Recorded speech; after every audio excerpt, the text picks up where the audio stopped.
You're a cyclist. You're riding down the road and you get hit by a car. You dust yourself off, you come to, and emergency personnel are already there. You don't really have time to give a report to the officer. The ambulance is there.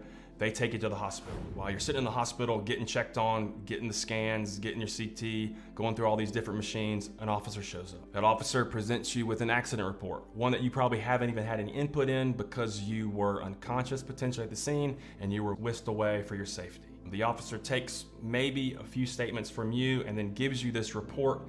And when you look at the report, you're still at the hospital and you look at the report and you see, wait a minute, this thing says I was at fault. How was I at fault? I was riding down the road on the correct side of the road, correct lane, minding my own business, and I ended up in a ditch. How is this my fault?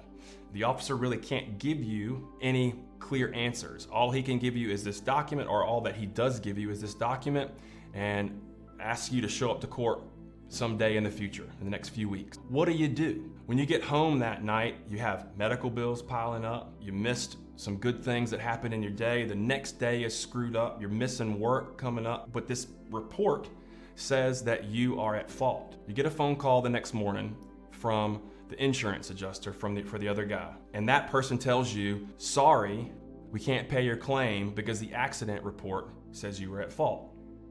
Well, the accident report is very helpful in typical run-of-the-mill kinds of crashes. It provides all of us with a clear understanding of who's at fault when somebody runs into the rear view of your car and you're trying to figure out, is it State Farm paying or Progressive paying? But most of the time, we see it tons and tons and tons in here. The accident report places fault on the person on the bicycle, almost all the time. Well, that means during the negotiation of your case, it's gonna be really hard to get that adjuster to not take the accident report at what it says. So why does it say that the bicyclist is at fault? My theory is that the bicyclist is the easy one to blame. You weren't able to give your account first. The person on the bicycle is too busy being hurt to make a defense on the side of the road.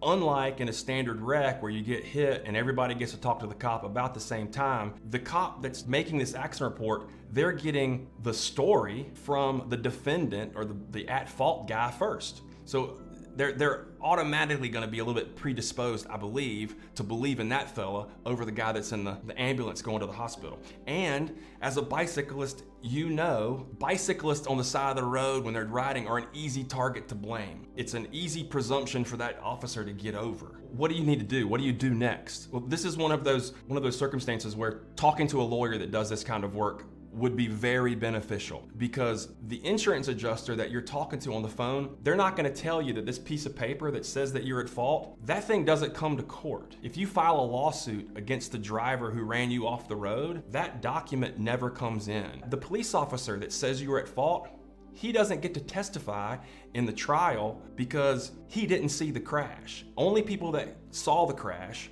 or that were part of the crash can testify to the crash. So that accident report doesn't come in.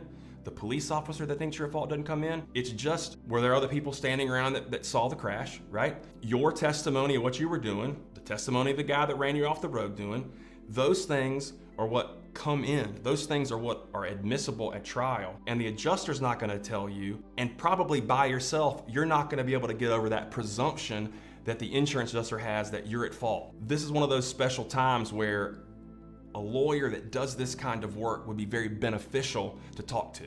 In some instances, you can probably resolve your case and settle your case on your own, but this is not one of them. Here, it is vitally important to talk to a lawyer. A lawyer is the only one that can eliminate that one document that stands between you and a recovery.